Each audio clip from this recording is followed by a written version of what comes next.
There are 4 categories of eligible uses for ARPA funds. The first one is to respond to public health emergency and negative economic impacts. The second is to provide premium pay to essential workers. The third, to provide government services to the extent of eligible revenue losses. And the fourth, invest in water, sewer, and broadband infrastructure. And we'll go over each of those eligible uses. The first eligible use, respond to public health emergency and negative economic impacts. The type of expenses that could be covered under that category are COVID-19 mitigation and prevention. That includes things such as a vaccination program, any type of medical care, testing, mental health treatment, or substance abuse treatment. Or it could be for community assistance. There's several categories under community assistance. One could be for service programs, which is to help the community obtain benefits such as health and social programs or prevent domestic violence. Individual household assistance could be job training or assistance such as food, rent, utilities, or assistance to small businesses and not-for-profit. That includes loans or grants or business plan assistance. The second eligible use category is premium pay to essential workers. Essential workers could be anyone from those who are providing vaccines, those who are providing health care, or those who work and have direct contact and put themselves at risk with the public, such as our grocery workers or transportation workers to provide groceries. There are 2 categories premium pays could be provided to. It could be directly to eligible employees of the city that are considered essential workers, or by grants to third-party employers with eligible workers. The third category, government services to the extent of eligible revenue loss. There was a calculation provided, a formula by the League of California Cities and the State Municipal Finance Officer Association. And basically that's comparing 2019 revenue to calendar year 2020, 2021, and so on. And with that formula, our calculation for our city is 2.5 million calculated revenue loss, and that could be used for government services. There are some restrictions on it explicitly how the money cannot be used. That includes debt service, settlement agreements, pension deposits, or replenishing any type of financial reserves. The fourth category is investment in infrastructure. Infrastructure investments can be in infrastructure to provide clean drinking water, service collection and treatment of wastewater and stormwater, or to improve broadband that developed since the pandemic for underserved or unserved populations. And that's to be able to work online, to attend hospital health care or school, those things that just came about because of the pandemic. So those are the 4 eligible uses of this funding, and we are going to present our recommended investment plan for the money that we are receiving. Why don't we just stop there for a moment and see if there are any questions about how the limits of how the dollars can be used. Go ahead, Ron. Under provide premium, we talked about 5 minutes of third-party employees for eligible workers. Now, who would be third party? Maybe it's a hospital providing services to the community on COVID. So it could be any type of business or other not-for-profit governmental entity that we want to pass the money through that maybe doesn't have an allocation. But they have to be in the work, right? So it could be from one of our hospitals, but it could be the medical center right here. You know what? It says third party, but in the interim rulings, I do not see anything specific that says it has to be in a geographical location. I would think that since it's our our city's allocation and other cities have their allocations and other not-for-profits, that we would want to spend it in our area, but I don't see any restrictions to that. I'd have to imagine it has to provide, you'd have to provide some type of benefit to your community. So you could argue to some degree that Pomona Valley does serve our area, but you would have to have some direct correlation to benefit to your community. So I just think of our fire department, when they transport a resident to Pomona Valley. Now they had so much they had to go through COVID and the restrictions that I just think of that situation. Any other? So yeah, just a couple pieces. One is the calculated loss for the city is 2.5 million. That is a portion of the 7.6 million grant, right? That's not a separate piece. Correct. And if we were running a surplus, just hypothetically of say $3 million, and so we ended up running a surplus of 0.5 million, we wouldn't be able to get any of this 2.5 because this is really encouraging deficit spending so that you're replenishing something that you actually need. Or I mean, if you were running a surplus budget, would you still be able to get access to these $2.5 million? Okay, on the formula used for this, it's not total revenue, it's not total general fund. Oh, It's okay. specific types of revenue, Okay, like taxes. right. For right, instance, our Measure LV is a new funding source. That wasn't included in the right, calculation. Right. So it's just looking at the earmarked areas that they put that are subject to this calculation. So they gave us rules to say, here's how you calculate it, and this is how you can use it, the Okay. restrictions. So it is a portion of the total ARPA money. So it's available, but we still need to make sure we're following all the rules, that we're not replenishing reserves, we're not doing Correct. those kinds of things. Okay, thank you. And the last piece is under the investment infrastructure. You talked about improving broadband to unserved or underserved populations. I imagine that those definitions exist and maybe preclude much of Laverne. Because I know people complain about our cellular service and I complain about Spectrum. So I'm trying to figure out, I may not qualify as unserved or underserved though. The underserved, there's actually an internet speed, and I don't know what Okay, ours is for okay. the comparison, but it actually defines it. It Okay. clearly defines it.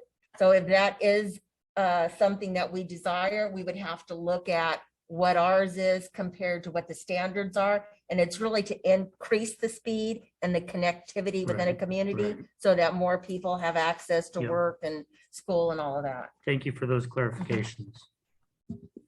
And the one thing I will note is going back to that 2.5 million, while there are restrictions, those dollars have less restrictions, and you'll see we've kind of broken those out separately. We still have to spend them, but we don't have to spend them as restricted as a majority of the other money. So that's why we've called those out separately.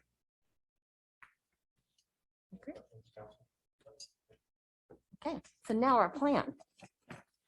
So City of Laverne's allocation is 7.6 million. I'm just going to round all of this for simplification. The calculated revenue loss for 2020 is 2.5 million, leaving 5.1 million available for eligible programs. What we are recommending in summary is two of the categories to use the fundings. The first being respond to public health emergency and negative economic impacts, which was category 1, 3.1 million. And then category 4, investment in infrastructure, 2 million. And I'm going to go through and detail those out a little bit more. Okay, so the 3.1 million is the responding to public emergency and negative economic impacts. Those are split out again into two categories, which I am going to define a little bit more narrower after that, focusing on what we intend to spend it on, what our plan is. To address negative economic impacts caused by the public emergency, 1.3 million. And to serve the hardest hit communities and families, 1.8 million. To focus on the 1.3 million, what our plan includes is COVID-19 mitigation. Mitigation being personal protective items, cleaning, it could be mask, it could be hands. It's what we put in our budget to help the prevention and spread of COVID in the city. It also includes a new requirement that we have for our medical personnel in the fire department. Anybody who isn't vaccinated now requires a weekly COVID testing. So we're considering that in that 184,000 that we're recommending. We're recommending a $1 million budget to support small businesses. That could either be in business grants or a loan program. We're recommending grants so that it doesn't have to be returned, that businesses can actually use that.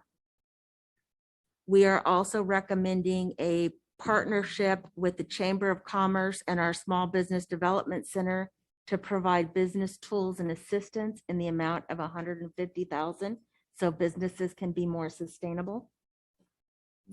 Elaborate on a couple of those. There are, going back to when we were in the midst of COVID, and we did do some grants under CDBG, which had a lot of paperwork and challenges attached to getting that money out there because it had the reporting requirement back. We saw this as an opportunity because there were a lot of businesses that didn't take advantage of that, of having an opportunity to pursue some assistance similar to that, but based on what council's feelings are, either a $5,000 or a $10,000 grant back to those businesses that first didn't receive any of that first offering. What I would expect, and we've talked to a couple of programs in the area, I think Ontario is the closest, that do grant programs, so they could administer the grant program for us should we choose, and we could establish the criteria of what those businesses in Laverne would be achieving. Then on the partnership with the Chamber and the SBDC, we saw this as an opportunity to assist businesses in some type of an educational and a retraining as they move their business from where we've existed pre-pandemic to post-pandemic, and how to assist them in improving and growing in theirs. And if anybody were to pursue a grant, and we would see them as using the opportunity to take one of the programs that are here. We don't see this all being spent in 1 year. We have several years to put towards a training series that businesses could take advantage of. And I've talked to both SBDC and the Chamber on the broad sense. They think there's an opportunity there for them to take advantage and put these dollars to use.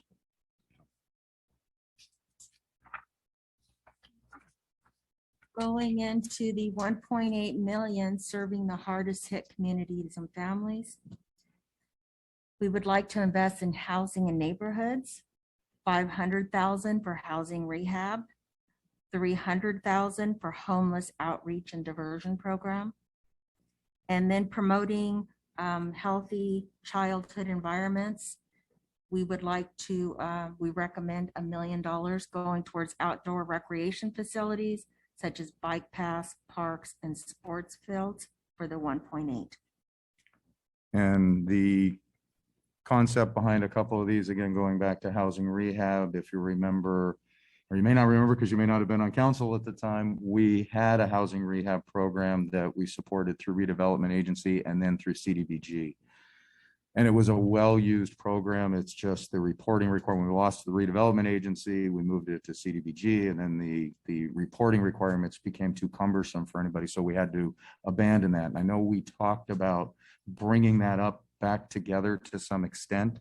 We saw this as an opportunity to focus in some areas of our community to do some neighborhood revitalization and put some dollars back, reinvesting back into those communities, low income that would be eligible. We have a criteria that we've had before that we could reinstitute and put this money out for the public use. And I would see, 100,000 a year, 120,000 a year being put out there in micro grants to the community. The second part would be a partnership. We do a good base level as it relates to our homeless programs and our homeless outreach, and in talking to the police department and in some of the additional concerns we have with Gold Line coming in and what some of the communities to the west of us have experienced. Now would be the time that since we have the opportunity to stand up a more improved engagement program with our special detail on an overtime basis with our police department, as well as Tri-City Mental Health Navigator, to understand our homeless community a little bit better and to stand up some programs that will help us get ahead of what we anticipate to be an increasing number over the next couple of years. So had a brief conversation with Tri-City as late as today about getting a greater engagement with the community navigator and more time in our city, as well as then working with the police department to stand up they have an engagement team that's called Post, but that's more on a countywide basis or a regional basis. This would be something we would look specifically to Laverne. And then as far as the last category, I didn't even really consider this when we were first looking at the dollars, but I saw that the opportunity in some of the other cities are taking advantage of, because as it related to, hardest hit communities, one of the things that was recognized is the outdoor facilities and the fact that improvements that were needed to help facilitate people engaging outdoors. So we saw this as a way to put some dollars to use here. And what are some of our facilities that may need to be improved? I think we do a pretty good job with our parks, but there's always room to go to improve. And you're approving an ATP plan tonight. Well, certainly there's the bike paths and other wheeled movement is something that has an opportunity here for some of these dollars to be put to use as well. The last category is our recommendation for infrastructure, $2 million. These are on the capital improvement plan. The first one being 1.5 million is our recommendation in capital improvement project 17.07, which is the Plateau Summit improvements. That's plant upgrades and water line replacements. The second is capital improvement project 20.16, water meter automation. We're recommending $500,000 to upgrade and replace old meters. So the infrastructure we're recommending is for water specifically. To summarize our recommended use, we have business grants and loans that we're recommending $1 million. Specifically, we're recommending grants. The Chamber Small Business Development Partnership, $150,000. COVID-19 mitigation, $184,000. Housing rehab, $500,000. Homeless outreach and diversion program, $300,000. Outdoor recreation program improvements, $1 million. And water infrastructure, $2 million, for a total of $5.1 million in proposed investments for eligible programs. Our allocation is $7.6 million, leaving 2.5 available for government services as calculated. So our 2.5. Hang on, let's stop there Yes, for a sir. second on that particular category, and then we can go on to the more flexible category. But any questions or comments at this point, or thoughts? Thank you, Mayor. On the water infrastructure improvements, I'm assuming that that's accelerating those deployments. Can you turn on your mic? Oh, sorry. That's Thank you. Thank you. For the water infrastructure improvements, I'm assuming that we're accelerating those investments over what we would have otherwise done out into the future, right? Since they were already in our CIP. Well, I can tell you the water automation was on here, but had to be postponed due to available funding and some other issues. So yeah, that would be able to happen sooner. So in that case, it's taking something that was postponed because of COVID and going ahead and doing it. Yes. Okay. And the other one also, or? The other one has been a little more challenged, and I'm trying to remember the issues, and Sean, I think, can speak to that a little bit better than I can. Good evening, council. So just want to explain what's Summit for line. So that's a little bit more complicated. The line runs from, this is going to be at baseline at the easterly border of the city, and it runs up through a very diverse area. So it's a little more challenging. So we've been in design for a while, which has delayed that project. So this would help accelerate that and get it forward, because the longer we wait, the more expensive it's going to get. So it's really accelerating the timeline that was already postponed due to the complications. And that's the Plateau Summit Correct. project, and that would just help increase our water security for the community, right? Correct. Okay, thank you. Thank you. Any other questions on that part of it? Is this the time to talk about all the project or these specific ones that you? I'm just saying considered? broadly at this point for those that we've identified, and then we can, finish up. Just want to see if they're the remaining 2.5 Yeah, million. yeah. I'll Okay. wait till. Very good. Okay, the 2.5 million, which is the calculated loss that we can use for government services.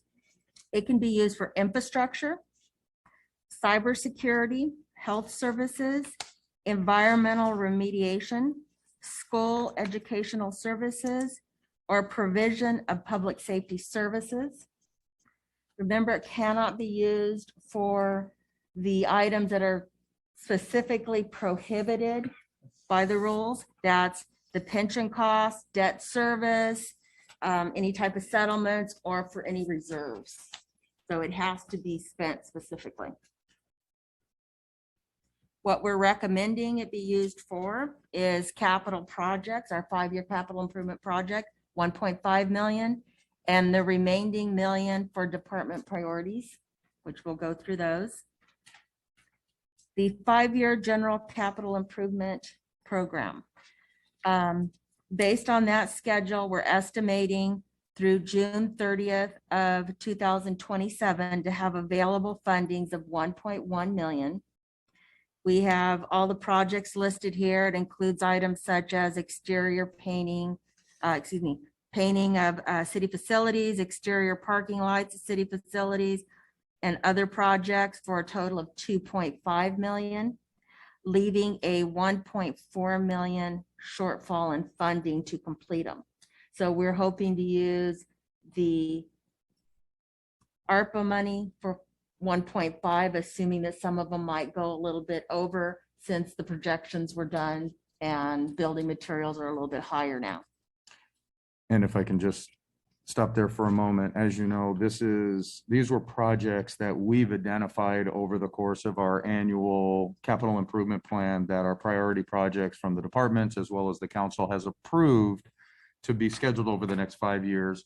But due to our fiscal sustainability plan and the inability to seed money into the general capital, we notably short, and we were going to figure out how to put those dollars in over the next 5 years. Well, this is a way that these projects have been identified. We know now that they would be funded and they can be completed within the period of time that is necessary for these dollars to be used.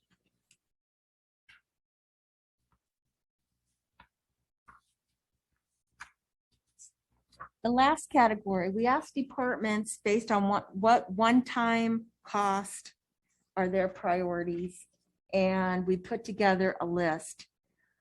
Our desire is to take the remaining $1 million and fund as many, if not all of these projects.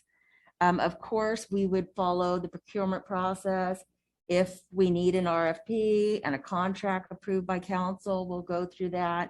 But these are the projects that the department specifically listed. It includes items such as the public safety building perimeter fencing, council chamber audio system improvements, city yard fiber optic comm sleeve, and other groups. So that is our intention on these, is to discuss them more closer and go through the proper channels to get these approved and spend the remaining money on that. I think the charge that was given to departments, if we had an opportunity, you have project, we are always challenged by too many needs and not enough money. And here was an opportunity to have some additional resources that we had to expend. And if we did, what would be the maximum opportunity to put those to use? And these were a highlight. It's not an exhaustive list, but it certainly would take, this gets us close to that $1 million number, obviously leaving a little for contingency or maybe a project or two that didn't fall in, but this ultimately would expend a majority of that $1 million that was identified in that 2.5. And these are all one-time expenditures. Yes.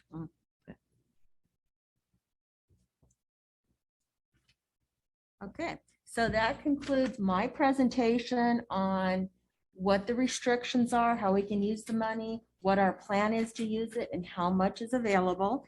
And we're looking for council direction basically on proposed funding that was given to you today. Thank you. Do we have any questions for Ms. Pendleton regarding this, or do we want to go to public comment? You have some questions?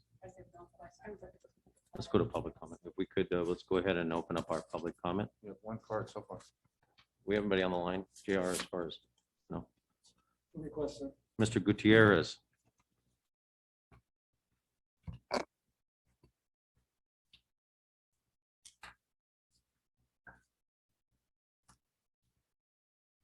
Good evening, council, city staff. Mark Gutierrez from the Laverne Police Officers Association. I stand up here before you on behalf of the men and women of the Laverne Police Officers Association. And specifically to not sit up here like a brat and put my hand out and ask and say, where's mine? But to ask you to see this as an opportunity to acknowledge and show some appreciation for, again, the members of the Laverne Police Officers Association. COVID definitely was a trying time, as it has been for everyone. I will say we didn't skip a beat at the police department. A lot of folks got to go home. We didn't. A lot of folks got to stay away from COVID. We didn't. We had to deal with people who threatened that they had COVID just because they didn't want to be arrested or be contacted by police. And we had to engage those folks and know at the end of the day that there's a chance we may have contracted it, take it home to our families or friends, things like that. Again, I want to keep this short, but I know it was not listed in the plan. I know one of the items lists premium pay for essential workers. As you all know, police and fire are considered essential workers, in addition to, like you mentioned, hospital workers and grocery store.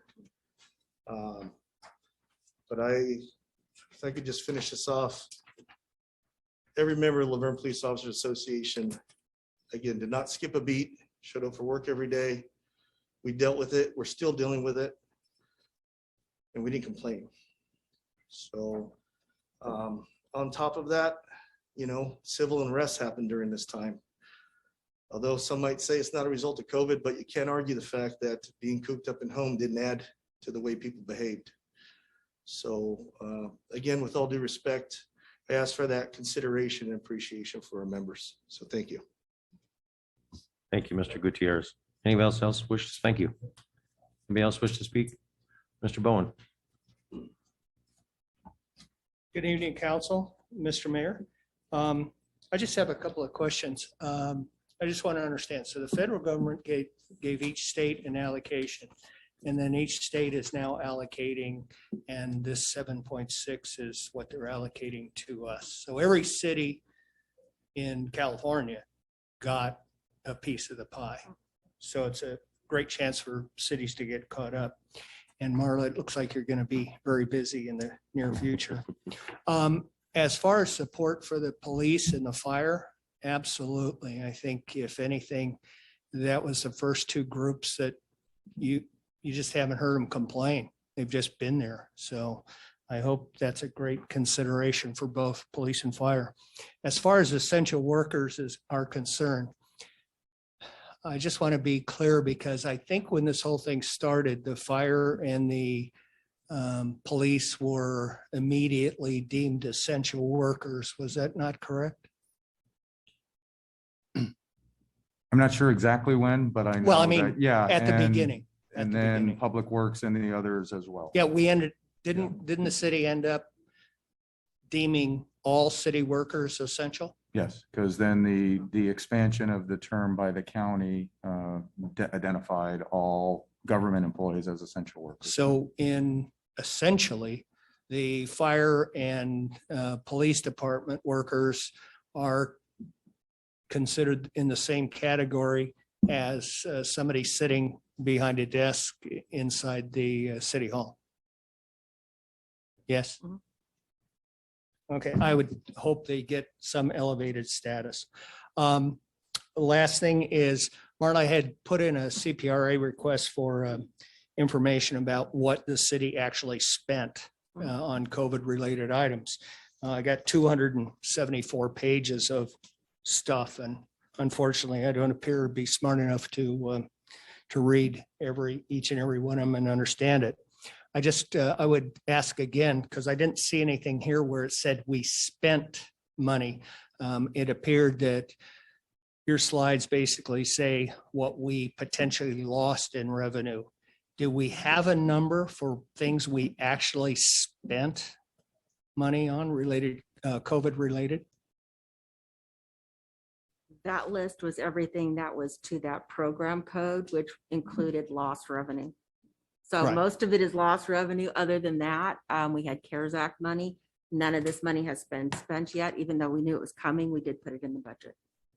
So My in essence- understanding is the report that was given was all expended. Anything that was COVID related was put to that category that report. So the total at the bottom of that report is everything we expended. Yeah, which was about 1.4 million. Okay. Okay, so it really wasn't expenditures, it was losses and other things. Refund revenues because Refund. a lot of it was canceled events that we had to refund money for recreation activities. And those aren't reoccurring expenses, right? Because obviously Correct. people aren't giving any deposits on things, so they won't have to get them back. Correct. Okay, thank you. Thank you, Mr. Bowen. Anyone else wish to speak from the audience?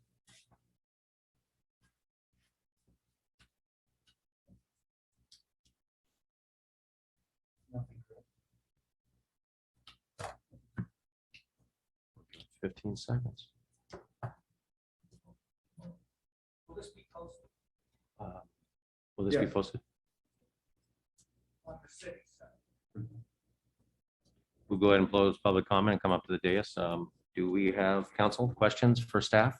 Who would like to start? Not questions, but I'm along the same thought as Mark had brought up, is I really believe the employees need to be compensated. Our city didn't skip a beat at all. The employees worked. And I think we could put stipulation between, maybe when COVID first started, you had to be working from March of 2020 until, recent. So not just somebody that has, been, working prior, but we could set amount. And I would like to see where we do compensate all of our employees that were working during that period to thank them for their dedication. Yes, I agree. Fire and police were there. They were there for all of us. And you can't thank them enough for knowing that they were out there. They were putting their lives on the line, working with residents, homeless. And so my thought is I would like to see us take some of the funds, allocate it towards the employee. And I know that Pomona, Covina are doing the same thing. They're compensating their employees. And I would like to see us do that. Now, the dollar amount, we can discuss that, but I want to just throw that out there to the council. Thank you, Councilmember Lau. I would concur with Council Member Carter's comments. I would say that, obviously, I think the people we see the most would be police and fire, but I also want to recognize the staff who had to pivot pretty quickly in terms of canceled programs, dealing with, obviously the public irritation about everything that's going on, disseminating information and making sure that everything was still happening the way it should be as best as possible in the middle of a pandemic. So I would like to see some sort of allocation happen where we are compensating our employees out of this pot of money. Thank you, Councilmember Lau. Councilmember Crosby. I too agree. And I just want to thank again our firefighters, our police, and our city staff. Even though the doors were closed, doesn't mean that the people weren't working inside as well. Our public works on the streets and making sure that everything kept running, and appreciate the service. Again, I think I will leave it up to the city for amount, but I believe a one-time payment. I don't agree on a percentage to someone's salary. I want to make that clear. We did the very similar thing in the school district as well. The reason why I don't agree on someone's salary, because I don't want the top end getting most of the money.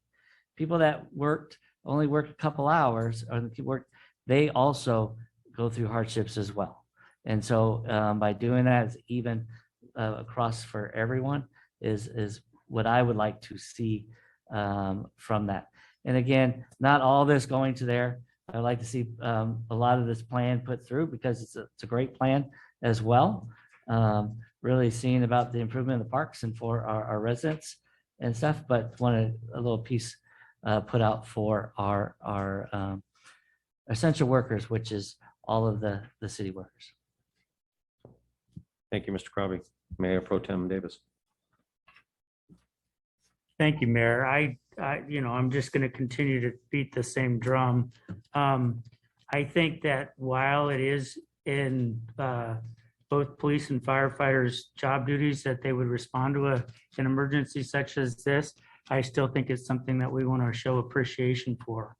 Because while it doesn't necessarily mean that folks went above and beyond the duty, they met the duty, and that we want to appreciate and give them a little something. In this kind of piece, I don't want to feel or cause folks to feel like there's a huge manna from heaven coming down, but there's going to be some gesture that's being made to let those folks know that we appreciate them. And I agree. I think police and fire never let a beat go by. They just kept going. I think Public Works did the same thing. I think that the folks behind the scenes also had to find creative ways to keep our city moving forward and keep making sure that things weren't dropped because everybody was going through stress. We had challenges with some of the service providers for our parks, for our waste pickup. Lots of things were happening and our employees kept our city moving along well. I would concur with others in saying that I think some type of stipend or some type of fixed amount would more broadly represent the gratitude that we have versus having it be a percentage of income or something like that. And as far as a dollar amount, I think I'll wait till the next round till we kind of figure out what that might look like. I don't know. Mayor? Thank you, Mayor Pro Tem Davis. I too do agree. I think that I just want to make a broad stroke though. Everyone participated and there wasn't one individual in the city that didn't participate in this COVID situation we all went through. We were here a lot of the time. I was in City Hall between Public Works putting up plastic screens to get us open again, but also the police and fire that never skipped a beat. And I think that we should be fair with all and make sure that it's some type of one-time gift. I do believe also not compensatory to a salary. I think it's absolutely to it. And I have been looking at a few of these. I mean, I don't know where you're going to take it from, but I do have a couple suggestions. I know that we have the, as Councilmember Lau and myself have gone through the supporting and small business with the small business grants. We had a lot of the businesses that didn't accept those, and we still have some monies left in there. But I think that that would be an area that possibility we could look at as far as to utilize that as far as a gifting for the essential workers. I'm just throwing that out. Well, rather than have you try and design that, if you'd like, I can, but what I would suggest, are there any areas that you would not want us to consider touching? And then we can kind of work within some of those boundaries. If that's the case, we'll note it. So if you were to say, for example, housing rehab, we want that 500,000 there. We wouldn't look at that. We would look elsewhere. Are there any sacred cows, I'll call them, within the list that's here? They all have such merit. I agree. That's the hard part. But I think we'll leave this up to you to look at those and come back to us with some suggestions. The CDGB money, we have earmarked for that. There are things we can do with that. But I think we're doing a lot of things too with our community with this infrastructure that's so important that we're going to be ahead of the game, not having to pay that out later. That our sewer systems and our water systems. It's never free money. Nothing's free. We know that. But the point is we have funds that we can get this stuff done now. And also with the small stuff that we have, even with our different employee groups. Those are important. These little things are important between the fire and between the police. So I think we'll leave it up. Council, I think leave it up to staff to kind of look at that and come back to us with some recommendations. I think they all have merit, but I think some of the dollar values are a little large for what we've already found may not Understand. be necessary. So my only comment is with regard to the infrastructure, because I think infrastructure is very important. I think, the CIP, we've had multiple things that we've had to defer because of financial issues that I would not want to see continue to be deferred. So, I'm going to leave it to staff to provide us that assessment. But I would say, what other funds are available? And I'll look to Sean to go do the homework on this one. But with the infrastructure bill, do we think we're going to see any of that? Are there other potential revenue sources that might not have been contemplated previously that now may be available that may allow for some shifting? So I would be curious to know what that looks like, but I would leave it to you. That's my only comment. Okay. And taking a small percentage from multiple places, so it doesn't hurt one. But I remember Dan sitting me down before he left and saying that water line going up the hill, we really need to get that fixed. So I just want to make sure that doesn't get touched. Agreed. And let me ask you about the tree replacement, $800,000. Where are all these trees out? Need So replacement? this is actually, we've identified that the deodars through Old Town have a life and they are eventually going to reach that end of life. And so we are preparing for the replacement of those on a graduated basis rather than having to deal with them. But all at not once. all at once. Yes. Okay. And you don't want those falling through a house. No, you don't. No. They're tall. Well, the only thing, going back to Dan Kesey, I had a conversation once with him about trees up in where I live. There's just so many trees. New developers put lots of trees up because they're so small, but then when they grow, they're compacted. And he was just telling me that we really need to look at not planting so many trees. It's just, Dan said that? yeah, he did. The public works guy? And I agree with him. Well, I think you've got to, I do, and I'll just, one question as it relates to the stipend, and I appreciate council's comments and clear direction on that. We have full-time and then we have some part-time that also did work. And I know we said one size fits all. Are you thinking that that should be the case for full-time and part-time, or are we full-time at one and part-time at another? That would help us to shape this. And going along with that, what if an employee is no longer with us, like part-time? Well, that if is they something work that seasonal? we will figure, that Yeah. we can work on, but I'm just wondering, when Yeah. we say one size fits all, are we talking full-time, part-time the same, or is full-time different than part-time? I think, well, from my perspective, I think we want to look at all of our employees and not separate them. But I think the nuances of full-time, part-time, the nuances of here the whole time and here the last 2 months, those kinds of nuances can take shape into this. Okay. If others concur. Yeah. Yeah, I think that's a hard question to answer without knowing where other categories might fall, or as you're developing whatever it might look like. And so I would look to staff to come back and report and say, this is what we are looking at, and this is what a proposed solution might be that makes sense, that is fair. yeah, I Okay. think that's a tough one because like Councilmember Mayor Pro Tem Davis said, we don't know. And I think that it's very important that our full-time employees obviously are that are here all the time, are part-time, depending on what category they come in, we need to address that and then just look at it as a different section of that. So Very good. Thank you. you have direction. I do. Do you have any questions? Sounds like we're all. We're all in agreement? Mhm. I think we are, sir. Thank you. Thank No. thank you, Ms. Pendleton. We appreciate that. Being no further business, we adjourn till 6:30. Yes. Council meeting, Out actually, our front. tree lighting ceremony and music and Santa. Is Mrs. Claus going to be here also? Mr. Claus will be here. She's busy baking cookies. Okay, thank you. Meeting adjourned at 10 minutes to 6.